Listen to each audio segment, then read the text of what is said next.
Is about how to maintain your happiness regardless of external circumstances. This is the main foundation of yoga. How can you have an inner core that is not vulnerable to external changes, external difficulties? The only way is to establish a rapport with your heart, with your soul, with your authentic self. Somebody with a rich inner life has an inner fortress that can withstand external challenges. Therefore, if you trust, accept, and love the message of your heart, the voice of courage, your soul, who you really are, instead of social media telling you who you are, that contact with your core is the only force that can give you happiness regardless of external difficulties. Anybody who falls away from the message of their heart, when you fall away from who you are, when you stop accepting who you are, then you start experiencing insecurity, especially during hard times. Another factor that lends stability is love. Wise people, especially people who have a lot of life pressures, they establish a community of people around them. Strong family, best friend, spiritual community. When you establish a large family around you, then love can lift you out of anything. Bankruptcy, civil wars, I don't know, nervous breakdown, whatever your difficulty is, love will lift you out of it. So smart people, especially people who want to become really successful, one of the first things they do is they establish a family and a community around them. Do that. If you're planning to live a challenging life, first thing you do, you establish the foundation of love. Spouse, children, grandchildren, spiritual community. Set that up around you, and then you can tolerate any kind of difficulty. Even a group like this, you come to a workshop like this once a year. After a few years, you become a family, and you watch out for each other, you support each other, and that keeps you strong. Of course, love is not possible if you don't love yourself. Forget the idea of loving other people if you don't love yourself. If you are at odds with yourself, if you haven't learned self-love, at some point you're going to ruin the bonds, the external bonds that you've created. It's not possible to love other people unless you love yourself very fully, unconditionally. Everything happens from inside out.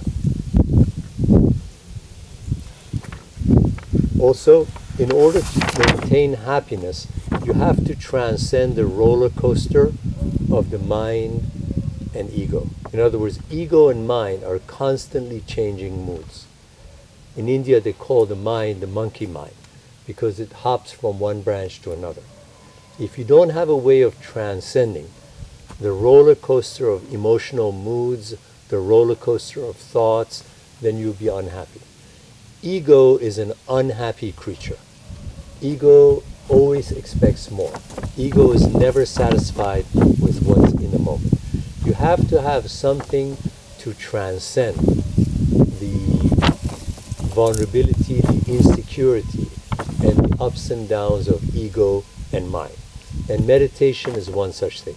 Every time you meditate, you are witnessing the roller coaster of the mind, the roller coaster of emotions, without drowning in that. When you meditate, when you go with a mantra, the mantra keeps you above the roller coaster of changing thoughts, changing moods, and emotions. Also, when you get to know yourself, you come to know what your life purpose is. Your life purpose could be money, power, loving other people, civil rights movement. You choose. Whatever is aligned with your true nature becomes your life purpose. While you're focused on your life purpose, you cannot become unhappy because the life purpose becomes the main focal point.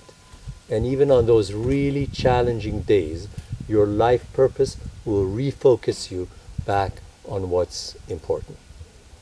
I'll give you two mantras that will connect you with the most powerful force in the world. The most powerful force in the world is what's keeping these trees green or yellow in fall time. What's keeping this river flowing is called the life force. The life force is made of consciousness, meaning she has ears and she has consciousness. And I'll give you two mantras to call her over to you because she's made of consciousness. The first mantra is, I'm checking out so you can breathe within me. I'm checking out so you can breathe within me. The moment she starts to breathe within you, you stabilize. And no difficulty can throw you off balance.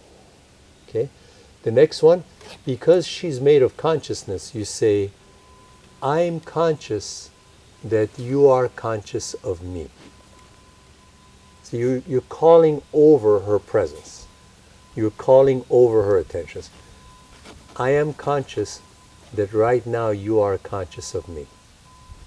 When you say this mantra, you stabilize, because the biggest force in the world is staring at you, is paying attention to your life. So listen to these two. I'm checking out so you can come in and breathe within me. Number two, I am conscious that you are conscious of me. We will have more of these talks soon. God bless and have a good day.